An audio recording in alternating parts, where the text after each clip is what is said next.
الحمد لله نحمده ونستعينه ونستغفره ونؤمن به ونتوكل عليه ونعوذ بالله من شرور انفسنا ومن سيئات اعمالنا من يهده الله فلا مضل له ومن يضلل فلا هادي له واشهد ان لا اله الا الله وحده لا شريك له واشهد ان محمدا عبده ورسوله اما بعد. கண்ணியத்திற்குரிய எல்லாம் வல்ல அல்லாஹ் ஜல்ல ஷானஹு தஆலாவின் நல்லடியார்களே, இந்த புனிதமிக்க ரமலான் மாதத்தில் நபிமார்களுடைய வரலாறு என்ற தலைப்பில் தொடர் நிகழ்ச்சியிலே நாம் பங்கெடுத்து வருகிறோம். இதிலே நபிமார்களுடைய வரலாறை அறிவதற்கு முன்னால் நபிமார்கள் பற்றிய சில முக்கியமான அடிப்படை விஷயங்களை நாம் தொடர்ந்து அறிந்து வருகிறோம்.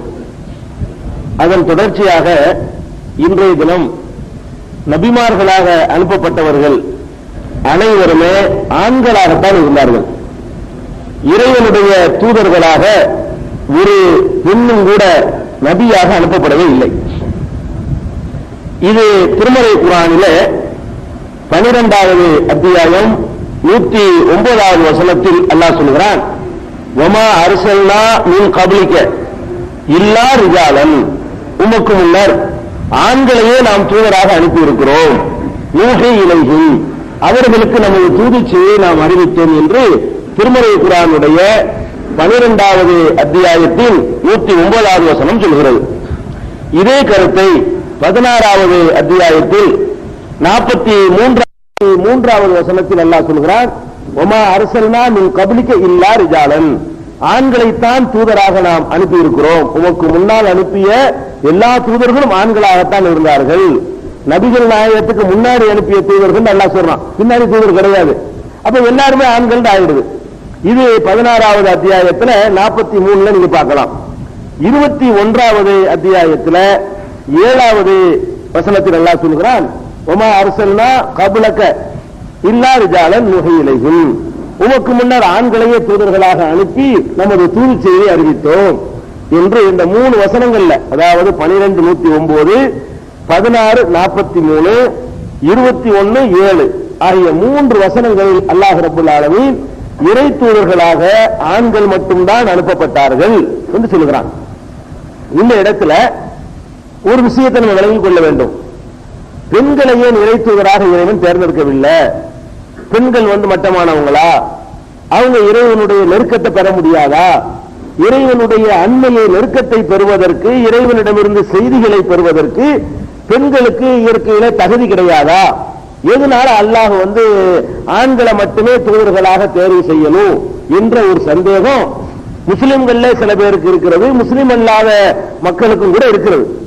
ஏன்னா முஸ்லிம்கள்ல எல்லாம் ஆண்கள் தான் தூதர்ங்கிறாங்க, பெண்களை 2 தூதர் அனுப்ப வேண்டியதான, அவங்க இறைவனுடைய அந்த தூது பணியை நிறைவேற்றலாமே என்று நினைக்கிறார்கள். இதுல ஃபர்ஸ்ட் நம்ம விளங்கிக் கொள்ள வேண்டியது, இஸ்லாமிய அடிப்படையில ஆண்களாக இருந்தாலும் பெண்களாக இருந்தாலும் இறைவனுடைய நெருக்கத்தை பெறுவதில் யாரும் ஒருவருக்கு ஒருவர் சளைத்தவர்கள் கிடையாது. இது இஸ்லாமிய கோட்பாடு. ஒரு ஆண் தொழுகிறாரு, ஒரு பெண்ணும் தொழுகிறாங்க. ஆம்பளை தொழுதா அல்லாஹ்வுக்கு ரொம்ப நெருக்கமாயிருவாங்க, பொம்பளைங்க தொழுகிறதுனால கொஞ்சம் குறைவா தான் நெருக்கமாக முடியும், அப்படி இந்த மார்க்கம் சொல்லுதான்னு கேட்டா அப்படி சொல்லவே இல்லை. அப்ப ஆணா இருந்தாலும் பெண்ணா இருந்தாலும் சரி, அவரவர் செய்கிற நன்மைக்கு உரிய கூலியை அல்லாஹ் முழுமையாக தருவான் என்று சொல்கிற ஒரே மார்க்கம் இஸ்லாமிய மார்க்கம். திருமறை குர்ஆன் அல்லாஹ் சொல்லி காட்டுறான் பாருங்க. முதல்ல பெண்கள் மட்டும் என்பதற்காக இது நிப்பாட்டல, அது விளங்கிக்கணும். ஃபர்ஸ்ட் பெண்கள்னா உங்களுக்கு அல்லாஹ்வுடைய நெருக்கத்தை அடைய முடியாது அப்படிங்கிறதுக்காக அல்லாஹ் பெண்கள் நபியை தவிர்த்தானான்னு கேட்டா அந்த காரணம் தவறு என்பதை ஃபர்ஸ்ட் விளங்கிக்கணும். அது அல்லாஹ் என்ன சொல்றான்னு கேட்டா 3வது அத்தியாயத்துல 195வது வசனத்தில் அல்லாஹ் சொல்கிறான், ஃபஸ்தஜாப லஹும் ரப்புஹும் அன்னி லா உஸிபு அமல ஆமிலின் மின்கும் மின் ஸக்கரி வ உன்ஸா, ஆண்களாக இருந்தாலும் பெண்களாக இருந்தாலும் எவருடைய நல்லறத்தையும் நான் பாழாக்க மாட்டேன். அல்லாஹ் குர்ஆன்ல சொல்றான். ஆம்பளையா இருந்தாலும் சரி பொம்பளையா இருந்தாலும் சரி அவங்க செஞ்ச நல்லறத்திற்கான பரிசு என்னிடத்திலே உண்டு. அல்லாஹ்ட்ட ஆணு பெண்ணு பாரபட்சம் கிடையாது. இதை விளங்கிக்கணும். 3:125. அதே மாதிரி 4வது அத்தியாயத்தில் 124வது வசனத்தில் அல்லாஹ் சொல்கிறான், உமையாமல் மினஸ் சாலிஹாத்தி மின் ஸக்கரின் வ உன்ஸா, ஆணா இருந்தாலும் பெண்ணா இருந்தாலும் நல்லறங்கள் யார் செய்கிறாரோ அவருடைய கூலியை நாம் முழுமையாக வழங்குவோம். அவங்களுக்கு எந்த விதமான நக்கீரா ஒரு கடுகு அணு அளவு கூட அவர்கள் அநீதி வைக்கப்பட மாட்டார்கள் அப்படின்னு அல்லாஹ் 4:124 சொல்லி காட்டுகிறான். 16வது அத்தியாயம் 97வது வசனத்தில் சொல்கிறான், மன் ஆமில சாலிகன் மின் ஸக்கரின் அவ் உன்ஸா வஹுவ மூமினுன், நம்பிக்கை கொண்ட நிலையில் ஆண்களாக இருந்தாலும் சரி பெண்களாக இருந்தாலும் சரி யார் நல்லறங்கள் செய்கிறார்களோ அவர்களுக்கு இந்த உலகத்திலேயும் மறுமையிலேயும் நல்வாழ்வு வாழச் செய்வோம் அப்படின்னு அல்லாஹ் ரப்பல் ஆலமீன் 16வது அத்தியாயத்தில் 97வது வசனத்தில் சொல்கிறான். 33வது அத்தியாயம் 35வது வசனத்தில் ஜெனரலாக ஒவ்வொரு தன்மையும் சுட்டிக்காட்டி, இன்னல் முஸ்லிமீன உல் முஸ்லிமாத்தி, முஸ்லிமான ஆண்களும் முஸ்லிமான பெண்களும், ஒரு முஃமினீன உல் முஃமினாத்தி, நம்பிக்கை கொண்ட ஆண்களும் நம்பிக்கை கொண்ட பெண்களும், ஒரு காணித்தீன ஒரு காணித்தாத்தி, இறைவனுக்கு கட்டுப்பட்டு நடக்கிற ஆண்களும் இறைவனுக்கு கட்டுப்பட்டு நடக்கிற பெண்களும், ஒரு சாதிக்கீன ஒரு சாதிக்காத்தி, உண்மை பேசுகிற ஆண்களும் உண்மை பேசுகிற பெண்களும், இப்படியே ஒவ்வொரு தன்மையா சொல்லி எல்லாருக்கும் நான் சமமான கூலியை தருவேன், இந்த ஆணு பெண்ணு என்ற பாரபட்சம் கிடையாது என்று 33வது அத்தியாயத்தில் 35வது வசனத்தில் அல்லாஹ் சொல்லி காட்டுகிறான். அப்ப அல்லாஹ்வை பொறுத்த வரைக்கும் ஆண்கள் தான் அல்லாஹ்வுடைய நெருக்கத்தை அடைய முடியும், பெண்களாக இருந்தா அவங்களுக்கு முடியாது என்பது இஸ்லாத்தில் இல்லை. அவங்களும் இறைவனுடைய நெருக்கத்தை அடைய முடியும். அதே மாதிரி இறைவனுடைய செய்திகளை பெறுகிற விஷயத்தை எடுத்துக்கொண்டீர்களே ஆனால் பெண்களுக்கு அல்லாஹ் பல சந்தர்ப்பங்களில் தன்னுடைய செய்தி அறிவிச்சிருக்கிறான். மரியம் அலைஹிஸ்ஸலாம் ஒரு பெண்ணு தான், அவங்க இறை தூதர் கிடையாது. அவங்களை இறைவன் தன்னுடைய தூது செய்தியை அனுப்பி பிரச்சாரம் செய்யுமாறு அனுப்பல. ஆனால் அவர்கள் சம்பந்தப்பட்ட ஒரு விஷயத்தை இதே ஜிப்ரீல் அனுப்பி என்ன செஞ்சிருக்கிறான், பேசி இருக்கிறான். ஒரு தந்தை இல்லாமல் நீ ஒரு கணவன் இல்லாத ஒரு குழந்தையை பெறப்போகிறாய், அந்த குழந்தை இந்த மாதிரிலாம் இருக்கும் என்று சொல்லி ஜிப்ரீல் அலைஹிஸ்ஸலாம் அவங்கள்ட்ட பேசின செய்தியை திருமறை குர்ஆன்ல நீங்க மரியம்ங்கிற 19வது அத்தியாயத்துல விரிவாக அல்லாஹ் ரப்பல் ஆலமீன் சொல்றான். வேற பல இடங்கள்ல நீங்க இதை பார்க்கலாம். அதே மாதிரி மூசா நபியுடைய தாயார் அவங்களும் ஒரு பெண்ணு தான். அவங்கள்ட்ட அல்லாஹ் பேசியிருக்கிறான். என்ன பேசியிருக்கிறான், மூசா நபி பிறந்த உடனே ஆண் குழந்தைகள் எல்லாம் கொலை பண்ணிட்டு இருக்கிறாங்க பிறவுடைய கூட்டத்தார்கள். அப்ப இந்த குழந்தையை காப்பாற்றுறதுக்காக வேண்டி நான் அல்லாஹ் என்ன சொல்றான்னா, வௌஹைனா இலா உம்மி மூசா, மூசாவுடைய அம்மாவுக்கு நாம் அறிவித்தோம். என்ன அறிவித்தோம், ஒரு பெட்டியை தயார் பண்ணி அந்த பெட்டிக்குள்ள இந்த பிள்ளைய போட்டு நீ ஆத்துல தள்ளி விட்டுரு, நான் திருப்பி ஒரு இடத்துல சேர்க்குவேன் என்று மூசாவுடைய தாயாருக்கு நமது செய்தியை அறிவித்தோம் என்று அல்லாஹ் திருமறையில சொல்லி காட்டுகிறான். அப்ப மூசாவுடைய தாயாருங்கிற பொம்பளை தானே, அவ பெண்கள்கிட்ட இறைவன் பேச மாட்டான்னு சொல்லியோ பெண்கள்கிட்ட செய்திகளை சொல்ல மாட்டான்னு சொல்லி அர்த்தம் கிடையாது. இறை தூதருங்கிற பணியை ஏன் கொடுக்கலன்னா அதுக்கு வேற காரணம் இருக்கிறது. இறை தூதருங்கிற பணியை பெண்கள்கிட்ட கொடுக்காம இருந்தது காரணம், பெண்கள் இறைவனை நெருங்க முடியாது அப்படிங்கிறது காரணம் இல்லை. வேற என்ன காரணம் கேட்டா, இறை தூதருங்கிற பணி இருக்குல்ல அது ரொம்ப கஷ்டமான பணி. ஆம்பளைங்களுக்கே அதை முழுசா நிறைவேற்றுறது ரொம்ப கஷ்டம்.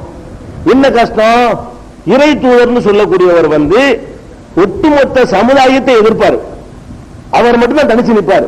எந்த இறை தூதர் அனுப்பப்பட்டாலும் சரி டோட்டல் சமுதாயம் அவருக்கு எதிராக திரும்பிடும். ஏன் திரும்புதுன்னு கேட்டா, அந்த சமுதாயத்தில் உள்ள எல்லா தீமைகளும் அவர் கண்டிப்பாரு. வட்டி எதிர்ப்பாரு, வட்டி வாங்குறவன்லாம் ஒன்னா சேர்ந்துக்குருவான், கொலை செய்யக்கூடாது பார் அவன்லாம் ஒன்னா சேர்ந்துக்குருவான், விபச்சாரம் பண்ணக்கூடாது பார் அவன்லாம் ஒண்ணு சேர்ந்துக்குருவான், சுரண்டக்கூடாது பார் அவன்லாம் ஒன்னா சேர்ந்துக்குருவான், பல தெய்வ வணக்கம் கூடாது பார் அவன்லாம் ஒன்னா சேர்ந்துக்குருவான், மூட நம்பிக்கை கூடாது பார் அவன்லாம் ஒன்னா சேர்ந்துக்குருவான். அப்ப இறை தூதர்னு சொல்றவர் எந்த ஒன்னையும் மூடி மறைச்சு ஒளிச்சு மறைச்சலாம் சொல்ல இயலாது. அல்லாஹ்விடம் இருந்து வர்ற செய்தி அப்படி முழுசாத்திக்கு போடக்கூடிய நேரத்தில் ஒட்டுமொத்த சமுதாயம் அவருக்கு எதிராக திரும்பிவிடும். ஒட்டுமொத்த சமுதாயத்தை தனிச்சுத்தான் அவர் எதிர்கொள்ளணும். பெரும்பாலும் இறை தூதர்கள் வேலை என்னன்னு கேட்டா சப்போர்ட்லாம் இருக்காது. அப்ப தனியாக நின்று அதை சாதிப்பது என்பது ரொம்ப கஷ்டமான காரியம். சரி, தனியா நின்று மட்டுமா, அது மட்டும் இல்ல, இறை தூதர்னு சொல்லிவிட்டார்களே ஆனால் அடிக்குவான், இழுத்து போட்டு வளர்ப்பான், சட்டையை கிழிப்பான், அப்ப ஊரை விட்டு விரட்டுவான், தனிமையை ஒதுக்கி வச்சிருவான். இந்த மாதிரியான துன்பங்களை எல்லாம் ஒரு ஆண்களுக்கு அல்லாவா ஒரு கிஃப்டா கொடுத்தாலே தவிர தாங்க முடியாது. அவ்வளவு பெரிய கஷ்டத்தை கொடுப்பாங்க. இதுல ஒரு பொம்பளையா இருந்தாங்கன்னு வைங்க, அவங்களுடைய தூது பணியை காலி பண்ற மாதிரி தெருவில் நிர்வாணம் போட்டு வரட்டினா என்ன ஆகுறது? பெண்களா இருந்தாங்கன்னு சொன்னா கற்பழிக்கவும் இறங்குவான். இறை தூதர்கள் வரக்கூடியவர்கள் அவங்களை என்ன வகையில எல்லாம் முடக்க முடியுமோ அந்த வகையில முடக்குவான். பெண்களை முடக்கிறதுக்கு எந்த மாதிரி வழியை கையாளுவான், இப்படியான வழிகளை கையாளுவாங்க. அவங்களை ஒரு போக பொருள் மாதிரி ஆக்கி பல பேர் விரட்ட ஆரம்பிப்பான். அப்ப அந்த இறை தூதருங்கிற பணி அவங்களுக்கு செய்ய முடியாம பலவிதமான பிரச்சனைகள் ஏற்பட்டு போயிடும். அப்ப இறை தூதர் என்ற பணி வந்து ரொம்ப கஷ்டமான பணி. அதை வந்து சாதாரணமான ஆண்களுக்கு நிறைவேற்ற முடியாது. இப்படிப்பட்ட காரணத்தினாலதான் இறைவனுடைய தூதர்கள் என்று அனுப்பப்பட்டவங்க வந்து ஆண்களாக இருந்திருக்கிறாங்க. ஆண்கள் தான் உயர்ந்தவர்கள் என்றோ அல்ல பெண்கள் பிறப்பிலே மட்டமானவர்கள் என்றோ அந்த அடிப்படையில் கிடையாது. இன்னும் சொல்வதாக இருந்தால் திருமறை குர்ஆன்ல நமக்கெல்லாம் அல்லாஹ் ஒரு முன்மாதிரி சொல்றான். நீங்க எல்லாம் உண்மையான விசுவாசிகளாக இருந்தால் நீங்கள் 2 நபர் மாதிரி நடக்கணும்ங்கிறான். 2 பேர் பொம்பளைங்க தான். 2 பேருக்கு நல்ல முன்மாதிரியா காட்டுறான். நீங்கள் உண்மையான நம்பிக்கையாளர்களாக இருந்தால் 2 பெண்களை உங்களுக்கு நான் மாடலாக காட்டுகிறேன். அந்த 2 பெண்கள் மாதிரி நீங்கள் நடந்தீர்கள் என்றால் தான் நீங்கள் முஸ்லிம்கள், நீங்கள் மூமின்கள். அல்லாஹ் சொல்றான். ஆம்பளை கூட முன்னுதாரணமா காட்டுற வரபல்லாஹு மஸலன் லில்லதீன ஆமனு இம்ராஅத ஃபிரௌன். ஃபிரௌனுடைய மனைவியை நம்பிக்கையாளர்களுக்கு அல்லாஹ் மாடலாக எடுத்து காட்டுகிறான். நீங்கள் நம்பிக்கையாளர்களாக இருந்தால் அந்த ஃபிரௌனுடைய மனைவி ஒரு அம்மா இருந்தாங்களே, அவங்க எந்த அளவுக்கு உறுதியோடு இருந்தார்களோ அந்த மாதிரி நீங்க இருக்கணும். அதே மாதிரி இம்ரானுடைய மகள் மரியமையும், மரியம் அப்படித்த இம்ரானுடைய மகள் மரியமையும் உங்களுக்கு அல்லாஹ் மாடலாக காட்டுகிறான். அந்த 2 பேர் மாதிரி உறுதியான நிலையில் நீங்கள் நிற்க வேண்டும் என்று உலகத்தில் உள்ள அத்தனை முஸ்லிம்களுக்கும் அல்லாஹ் முன்மாதிரியா காட்டுறது வந்து 2 பெண்களை தான் காட்டுறான். பெண்கள்ங்கிறவங்க மட்டமெல்லாம் கிடையாது. அல்லாஹ்வுடைய நெருக்கத்தை ரொம்ப ரொம்ப அதிகமாக அவர்களுக்கு அடைய முடியும். ஆண்கள் மாதிரி அடைய முடியும். ஆண்கள் மாதிரியே மிகப்பெரிய தரஜாக்களை பதவிகளை மறுமையில பெற்றுக்கொள்ள முடியும். அதெல்லாம் தனி விஷயம். இறை தூதர் என்பது வெறும் தகுதியை வைத்து கொடுக்கிற விஷயம் மட்டும் நினைக்க கூடாது. அது ஒரு பொறுப்பு, அது ஒரு சுமை, அது ஒரு கஷ்டமான வேலை. அப்ப இந்த பெண்கள் இன்னைக்கு வந்து எல்லா வேலையும் ஆள் பாக்குறாங்க, இது பாக்குறாங்க, எல்லாத்திலையும் செய்யறாங்கன்னு சொல்லணும். எந்த மாதிரி வேலையை அவங்க தேர்ந்தெடுக்கிறாங்கன்னு பாருங்க. எந்த மாதிரி வேலையை தேர்ந்தெடுப்பாங்க பெண்கள்? சீட்டு கடையில் உட்கார்ந்து இருக்கிற வேலை, டேபிள்ல உட்கார்ந்துட்டு இருக்கிற வேலை, பேனாவுல கையெழுத்து போடுற வேலை, உத்தரவு போடக்கூடிய வேலை, இந்த வேலைகளைத்தான் என்ன செய்யறாங்க, விரும்பி தேர்ந்தெடுக்கிறாங்க. மூட்டு தூக்குற வேலையை தேர்ந்தெடுப்பாங்களா? லோடு இருக்கிற வேலையை தேர்ந்தெடுப்பாங்களா? நானும் மூட்டை இருக்கிறேன். அவங்க கஷ்டமான ஏன்னு கேட்டா அவங்களுக்கு உடல் ரீதியாக சில பிரச்சனைகள் இருக்குது. அப்ப அந்த மாதிரி அவங்க தேர்ந்தெடுக்கிற வேலையை நீங்க பார்த்தா கூட மூட்டை தூக்குறது, லோடு இருக்கிற வேலைகள்லாம் இது நமக்கு வராது. இந்த மாதிரி உட்கார்ந்து பார்க்கிற வேலைன்னு நாங்கள் உங்களோட போட்டி போடுவோம் என்றுதான் சொல்றாங்க. அப்ப அந்த மாதிரியாக சுபாவத்தில் இருக்கக்கூடியவங்களை கொண்டு ரோட்டை இருக்கிற தனித்தனியா விட்டு எந்த ஒரு சப்போர்ட் இல்லாம ஆக விட்டு இறை தூதர் அழைக்க ஆரம்பிச்சாங்கன்னா வேற மாதிரியான விபரீதங்கள் ஏற்பட்டு போயிடும். இந்த மாதிரியான ஒரு நோக்கத்திற்காகத்தான் இறைவன் வந்து எல்லா இறை தூதர்களையுமே ஆண்களாக அனுப்பி வைத்திருக்கிறான் என்பதை நம்ம புரிந்து கொள்ள வேண்டும். இது இறை தூதர்களை பற்றி அறிந்து கொள்ள வேண்டிய இன்னொரு விஷயம். இருக்கு, அதையும் சொல்லிட்டு தான் வரணும். இறை தூதர்களை பற்றி வேற ஒரு செய்தியும் இருக்கிறது. என்ன செய்தின்னு கேட்டா, இறை தூதர்கள் அனுப்புறாங்க இல்லையா, அனுப்பும் பொழுது அடிப்படையான சில கொள்கைகள் வந்து அன்றையிலிருந்து இன்னைக்கு வரைக்கும் மாறல. என்ன அடிப்படையான கொள்கை? அல்லாஹ் ஒருத்தன். இது ஆதம் அதான் சொல்லியிருப்பாரு, நபிகள் நாயகம் அவங்கள அதான் சொல்லியிருப்பாங்க. இதுல யாருக்கு இடையில வந்து எல்லாரும் அதான் சொல்லியிருப்பாங்க. இதுல யாராவது மாற்று சொல்லி லா இலாஹ இல்லல்லாஹ்ல யாராவது மாறி சொல்லியிருப்பாங்களா? சொல்லியிருக்க மாட்டாங்க. அதே மாதிரி சொர்க்கம் இருக்கு அப்படி ஒரு நபி சொல்லிட்டு அடுத்த நபி ஆனா சொர்க்கம் எல்லாம் கிடையாது பாரா, அதெல்லாம் மாறாது. வழங்குதா? ஆதம் அலைஹிஸ்ஸலாம் சொர்க்கம் இருக்குன்னு சொல்லியிருந்தாங்கன்னா அதைத்தான் நபிகள் நாயகம் ஸல்லல்லாஹு அலைஹி வஸல்லம் சொல்லியிருப்பாங்க. நரகம் இருக்குது, மர்மம் இருக்குது, விசாரணை இருக்குது, கேள்வி கணக்கு இருக்கிறது, மீசான் இருக்கிறது, நல்ல நன்மை தீமைகளை எடை போடுறது இருக்கிறது, அவரவர்களுடைய பதிவேடுகளை கையில கொடுக்கிறது இருக்குது, மலக்குகள் ரெக்கார்டு பண்ணிட்டு இருக்கிறாங்க. இது மாதிரியான விஷயங்கள் எல்லாம் ஆதம் அலைஹிஸ்ஸலாத்துல இருந்து நபிகள் நாயகம் ஸல்லல்லாஹு அலைஹி வஸல்லம் வரைக்கும் உள்ள எல்லா இறை தூதர்களுக்கு ஒரே மாதிரி தான். இதுல எந்த மாற்றமும் கிடையாது. ஆதம் அலைஹிஸ்ஸலாம் அந்த ஒரு இறைவனை வணங்கணும் தான் சொன்னாங்க. முகமது ஸல்லல்லாஹு அலைஹி வஸல்லம் தான் சொன்னாங்க. ஆதம் அலைஹிஸ்ஸலாம் இந்த உலகம் அற்பமான உலகம், மறுமையா நமக்கு நிரந்தரமானது, அதுக்காக இந்த உலகத்துல கஷ்டத்தை தாங்கிக் கொள்ளணும், நேர்மையா வாழணும் என்றுதான் சொன்னாங்க. அதைத்தான் நபிகள் நாயகம் ஸல்லல்லாஹு அலைஹி வஸல்லம் சொன்னாங்க. இடையில வந்தவங்களும் சொன்னாங்க. இதுல மாற்றங்கள் இல்லை. ஆனால் ஒரு சில சில்லறை சட்டங்கள்ல, வணக்க வழிபாட்டு முறைகள்ல ஒரு சமுதாயத்துக்கு இன்னொரு சமுதாயத்துக்கு மத்தியில் எல்லாம் நிறைய மாற்றங்கள் செஞ்சிருக்கிறான். இது விளங்கிக்கணும். ஒரு ஆதம் அலைஹிஸ்ஸலாத்துக்கு இருந்த அதே சட்டங்கள் நம்ம வரைக்கும் இருக்குன்னு சொல்லக்கூடாது. ஆதம் அலைஹிஸ்ஸலாத்துக்கு வேற சட்டத்திட்டங்கள்ல தொழுகிற முறை இருக்குன்னு வைங்களேன், நமக்குள்ள இதே தொழுகை முறைதான் மூசா நபி உம்மத்துக்கு இருக்குமான இருந்திருக்காது. நம்ம நோன்பு வைக்கிறோம்னா இதே மாதிரி தான் அவங்க நோன்பு வச்சிருப்பாங்களா? அப்படி இருந்திருக்காது. நோன்புங்கிற அந்த முறை இறைவனுக்காக ஒரு வணக்கம் செய்ய வேண்டும். அந்தந்த சமுதாயத்துக்கு ஏற்றவாறு அந்த வணக்கத்தை எல்லாம் கொடுப்பான். ஆனால் அந்த வணக்கத்தை செஞ்சாலும் அந்த இறைவனுக்கு தான் அவங்களும் செய்வாங்க, அந்த மறுமையை எதிர்பார்த்து அவங்களும் செய்வாங்க. அந்த நோக்கத்திலேயோ அந்த எதிர்பார்ப்புலையோ வித்தியாசம் கிடையாது. செய்கிற முறையில வித்தியாசம் இருந்திருக்கு, வணக்க வழிபாடுகள்ல வித்தியாசம் இருந்திருக்கு. அதே மாதிரி உதாரணத்துக்கு எடுத்துக்கொண்டோமையானால் ஒரு ஈசா நபியுடைய காலம், ஈசா நபி பிறக்கிறதுக்கு முன்னாடி ஜக்கரியா நபியுடைய காலம் சொல்லலாம்னு வைங்களேன். அவங்க காலத்துல எப்படி சட்டம் இருந்துச்சுன்னா, குழந்தைகளை தங்களுடைய குழந்தை ஆடு மாடு நேர்ச்சி பண்றோம்லங்க, ஆடு மாடை நீங்க என்ன செய்வீங்க, கடவுளுக்கு நேர்ச்சி பண்ணுவீங்க. பிள்ளையவே நேர்ச்சி பண்ற வழக்கம் இருந்துச்சு. அவங்க காலத்துல என்ன இருக்குன்னு கேட்டா, எனக்கு 4 பிள்ளை பிறந்தா அதை ஒரு பிள்ளைய உனக்காக வேண்டி தந்துடுறேன் அப்படின்னு சொல்லி அந்த ஒரு பிள்ளைய கொண்டு போய் கோயில கொண்டு விட்டுருவாங்க, பள்ளிவாசல்ல கொண்டு விட்டுருவாங்க. அவங்க அந்த சமுதாயத்தினுடைய வழிபாட்டு தளத்தை கொண்டு விட்டுருவாங்க. அந்த குழந்தை என்ன செய்யும், பள்ளி வாசல்ல சேவை செஞ்சுக்கிட்டு இருக்கும், கூட்டுறது பெருக்கிறது, எந்த ஒரு பிரதிபலனை கூலி எதிர்பார்க்காம இப்படி இறைவனுடைய வழிபடக்கூடிய ஆலயத்திற்கு தங்களுடைய பிள்ளைகளை அர்ப்பணிக்குதல் என்பது முந்தைய சமுதாயத்தில் இருந்தது. நமக்கு அது உண்டுமா? நமக்கு அது கிடையாது. எனக்கு 4 பிள்ளை பிறந்த ஒரு பிள்ளை பள்ளிவாசல் கொடுக்குறேன் அப்படின்னு இஸ்லாத்துல இப்ப கிடையாது, நமக்கு கிடையாது. இப்படியான ஒரு பழக்கம் எப்ப இருந்துச்சு? ஜக்கரியா நபியுடைய காலத்தில் இருந்திருக்கிறது. இது திருக்குறான்ல நீங்க பார்க்கலாம். 3வது அத்தியாயத்துல 35வது வசனத்துல நீங்க என்ன இருக்குன்னா, இது காலத்து இம்ரான் ரப்பி இன்னி நதர்துலக மாஃபி பத்னி முஹர்ரரா, இறைவா என் வயிற்றில் உள்ள அந்த சிசுவை, ஆனா பின்னாடி தெரியல உங்களுக்கு, வயிற்றில் உள்ள இந்த சிசுவை உனக்காக வேண்டி நான் நேர்ச்சி செய்து விட்டேன். முஹர்ரரன் முழு சுதந்திரம் கொடுக்கப்பட்டு முழுமையாக நான் நேர்ச்சி செய்து விட்டேன் அப்படின்னு சொல்றாங்க. யார் சொல்றாங்க? மரியமுடைய அம்மா, இம்ரானுடைய மனைவி மரியம் அலைஹிஸ்ஸலாமுடைய அம்மா. ஆனா அல்லாஹ் நினைச்சிட்டான்னு கேட்டா, இவங்க நினைச்சது என்னன்னா ஆம்பளை பிள்ளை பிறக்கும்னு நினைச்சாங்க. ஆம்பளை பிள்ளை பிறந்தவன நம்ம அப்படியே அந்த பைத்துல் முகத்தஸை கொண்டு விட்டுருவோம், பைத்துல் முகத்தஸுக்கு சேவை செய்யட்டும், பைத்துல் முகத்தஸ்ல இவ்வளவு வேலைகள் கூட்ட பெருக்க சுத்தம் பண்ண அந்த வேலைக்கு நம்ம பிள்ளையை அர்ப்பணிச்சிருவோம் என்று அவங்க நினைத்தார்கள். ஆனால் அல்லாஹ் என்ன பண்ணிட்டான்னு கேட்டா பொம்பளை பிள்ளையை கொடுத்துட்டான். அதுதான் அவங்க கேட்கறாங்க, யாரெல்லாம் பொம்பளை பிள்ளையை கொடுத்துட்டியே, ஆம்பளை பிள்ளை மாதிரி பொம்பளை பிள்ளையை நான் யூஸ் பண்ண முடியுமா, நான் பள்ளிவாசல் ஒன்று விட முடியுமான்னு கேட்கறாங்க. அப்புறம் அல்லாஹ் அதை விட சொன்னான். மரியம் அலைஹிஸ்ஸலாம் அந்த பள்ளியில சேவை செய்து கொண்டு ஜக்கரியா நபியுடைய பொறுப்புல விடப்பட்டார்கள். இந்த மாதிரி ஆட்களை கொண்டு போய் பள்ளிவாசல் விடுறதுக்கு உண்டுமா? இல்ல. ஆனா முந்தைய சமுதாயத்தில் அது ஒரு வழிபாட்டு முறையாக இருந்தது, கடவுளுக்காக பிள்ளைகளை அர்ப்பணித்தல். அது இப்ப கிடையாது. அதே மாதிரி நோன்பு வைக்கிறோம். நோன்பு வைக்கிறான் என்ன செய்யணும்? நம்ம நோன்பு என்ன? சாப்பிடக்கூடாது, பருகக்கூடாது, அது மாதிரி தாம்பத்தியத்தில் ஈடுபடக்கூடாது. இதுதான் நோன்பு. ஆனா அவங்களுடைய நோன்பு என்னன்னு கேட்டா பேசவும் கூடாது. மூசா நபி காலத்துல உள்ள நோன்புலாம் எப்படி இருக்கு கேட்டா, அவங்க உம்மத்துடைய நோன்பு பேசக்கூடாதுன்னு இருந்துச்சு. இப்ப மரியம் அலைஹிஸ்ஸலாம் இருக்காங்க இல்லையா, அவங்க அந்த குழந்தை உருவான பிறகு, ஈசா நபியை சுமந்த பிறகு அவங்க என்ன சொல்றாங்கன்னு கேட்டா, இன்னி நதர்த்து இம்மா தர இன்ன மினல் பஷரி அஹதன், மனிதர்களில் யாரையாவது நீ பார்த்தால் கூலி நீ சொல்லு. ஜிப்ரீல் அலைஹிஸ்ஸலாம் சொல்லிட்டு போறாங்க, இன்னி நதர்த்து ரஹ்மானி சௌமா, நான் இறைவனுக்காக நோன்பு நேர்ச்சை செய்து கொண்டேன். ஃபலன் உகல்லிமல் யௌம இன்சியா, எந்த மனுஷனோடும் அதனால் பேச மாட்டேன் அப்படிங்கிறாங்க. நோன்பு வச்சதுனால என்ன செய்ய மாட்டேங்கிறாங்க? பேச மாட்டேங்கிறாங்க. நோன்பு வச்ச பேசக்கூட நமக்கு சட்டமா? அவங்களுக்கு அப்படி சட்டம் இருந்திருக்குது.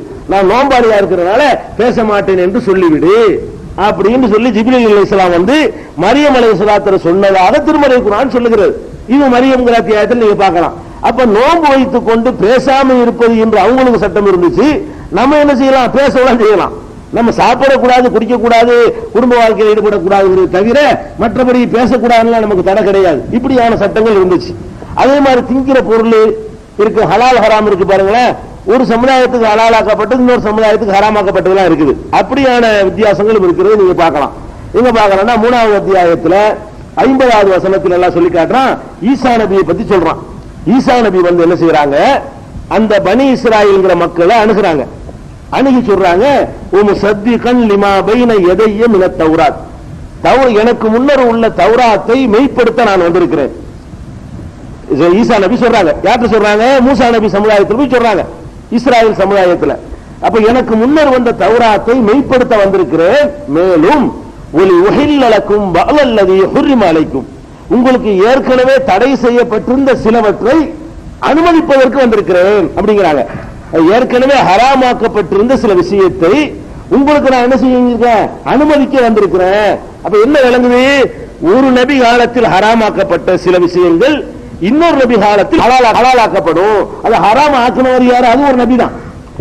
ஏற்கனவே ஒண்ணு ஹராமாக நீக்கிட்டு தான் சாப்பிடணும். கொழுப்பு சுத்தமா உங்களுக்கு ஹராமாக்கப்பட்டிருந்துச்சு. ஈசா நபி என்ன பண்ணாங்க? கொழுப்பு ஹலால்னு சொன்னாங்க. அது உங்களுக்கு ஹராம் இல்ல, அது ஒரு பனிஷ்மெண்ட்டுக்காக அல்லாஹ் கொடுத்தான் அவங்களுக்கு, அது இப்போதைக்கு இல்லைன்னு சொல்லி அவங்க விளக்குனாங்க. அப்ப இது மாதிரியான ஒன்றை எல்லாம் பார்க்கிறோம். அப்ப இது மாதிரி இன்னொரு விஷயம் என்னன்னு கேட்டா, முந்தைய சமுதாயத்தில எல்லாம் ஒரு இறைவனுக்காக நம்ம ஒரு பொருளை அர்ப்பணிக்கிறோம் வைங்களேன், பலி கொடுக்கிறோம். பலி கொடுக்கிறதா இருந்தால் அந்த பலி கொடுக்கிற முறை வேற மாதிரி இருந்துச்சு. பலி கொடுக்கிற முறை எப்படி இருந்துச்சுன்னு சொன்னா, ஒரு நெருப்பு வானில் இருந்து எடுத்து சென்று விடும், எரிச்சிடும். இப்படியான ஒரு அம்சம் இருந்துச்சு. அது மாதிரி தான் இப்ப நபி ஸல்லல்லாஹு அலைஹி வஸல்லம் கேட்டாங்க, அது மாதிரி நெருப்பு வச்சிருப்பா அப்பன்னு சொல்லி. அல்லாஹ் என்ன சொல்லி காட்டுறான்னு கேட்டா, அல்லதீன காலு இன்னல்லாஹ அஹீத இலைனா அல்லாஹ் நுமின ரசூலின் ஹத்தா யத்தியனா பி குர்பானின் தாக்குலுஹுன் நார். நெருப்பு சாப்பிடக்கூடிய வகையில் ஒரு குர்பானி பிராணியை கொண்டு வரும் வரை நாங்கள் உன்னை நம்ப மாட்டோம் என்று நபி ஸல்லல்லாஹு அலைஹி வஸல்லம் அவர்களிடத்தில் அவர்கள் சொன்னார்கள். அல்லாஹ் சொல்றான், குல் கத் ஜாஅக்கும் ருசுலும் மின் கப்லி பில் பையினாத். எனக்கு முன்னல் தூதர்கள் பல சான்றுகளை கொண்டு வந்தார்கள். பில்லதி குல்தும், நீங்கள் கேட்டீர்களே அதையும் கொண்டு வந்தார்கள். அப்ப ஏன் மறுத்தீங்கன்னு எல்லாம் கேட்கிறான். அப்ப முந்தைய சமுதாயத்தில் எல்லாம் அந்த குர்பானி கொடுக்கிறது அறுக்கிறது கிடையாது, ஆட்டை கொண்டு வச்சிட வேண்டியது. அல்லாஹ் நெருப்பு எடுத்துட்டு போயிடும். அல்லாஹ் ஏத்துக்கிட்டான்னு அதுக்கு அர்த்தம். அந்த மாதிரியான ஒரு மெத்தடு அந்த காலத்தில் அல்லாஹ் வச்சிருந்தா சில நபிமார்கள் சமுதாயத்திற்கு.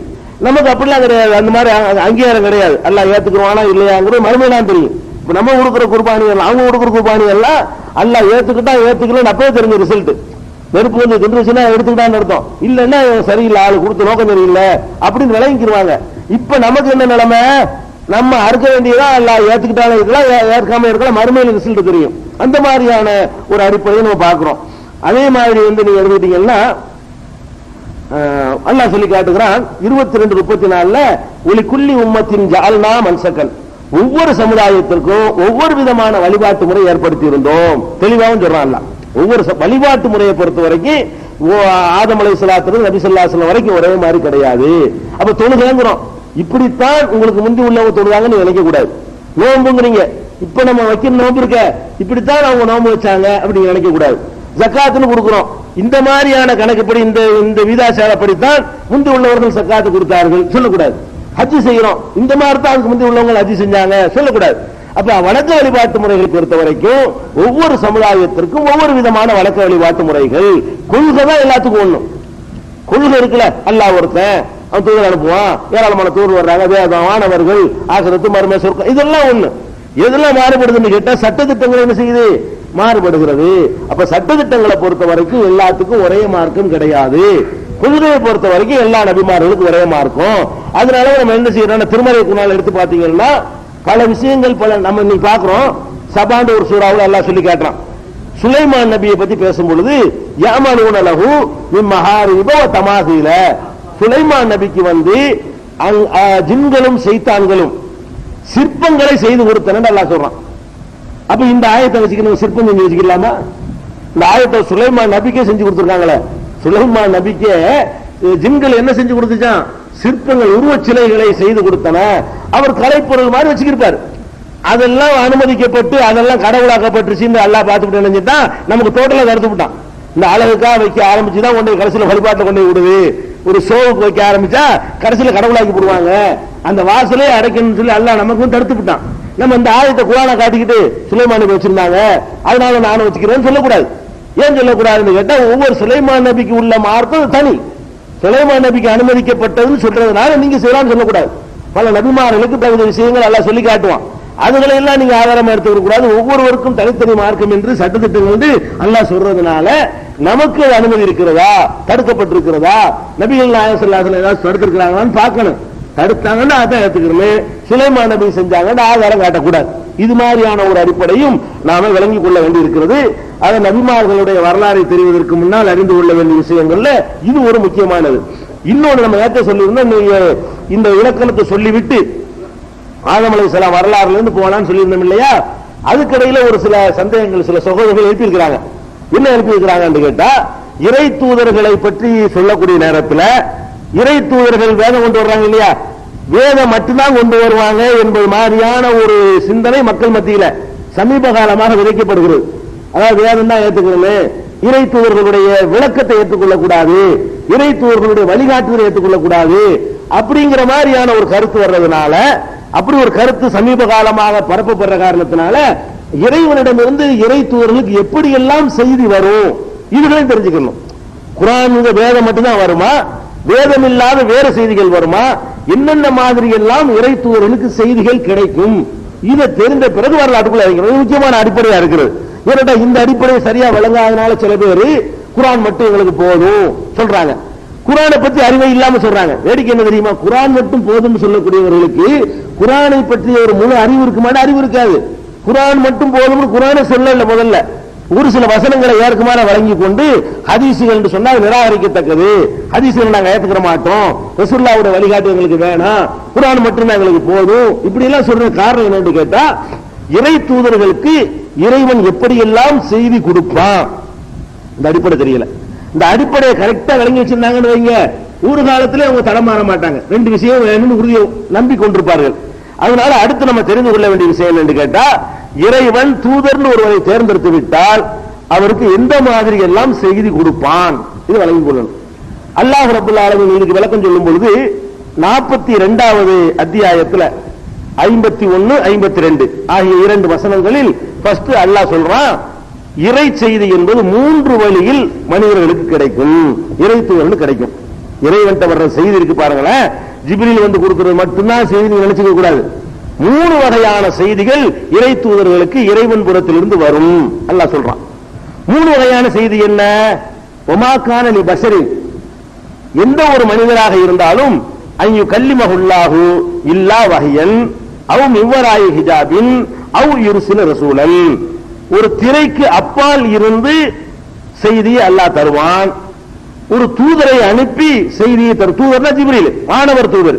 ஒரு தூதரை அனுப்பி செய்தியை தருவான், அல்லது வஹியின் அடிப்படையில் தருவான். இந்த வஹிக்கு நான் மொழிபெயர்க்கல, மூணு விஷயத்தை அல்லாஹ் சொல்லி காட்டுறான். எப்படி சொல்றான்னு கேட்டா, எந்த மனிதரிடமும் அல்லாஹ் பேசுவதாக இருந்தால் ஒன்று வஹியின் அடிப்படையில் பேசுவான், இல்லா வஹியன் வஹி அடிப்படையில் பேசுவான், அவ் மிவராயி ஹிஜாபில் அல்லது திரைக்கு அப்பால் இருந்து பேசுவான், அவ் யுர்சில ரசூலன் அல்லது ஒரு தூதரை அனுப்பி வைப்பான். 3 விஷயம் இருக்குது.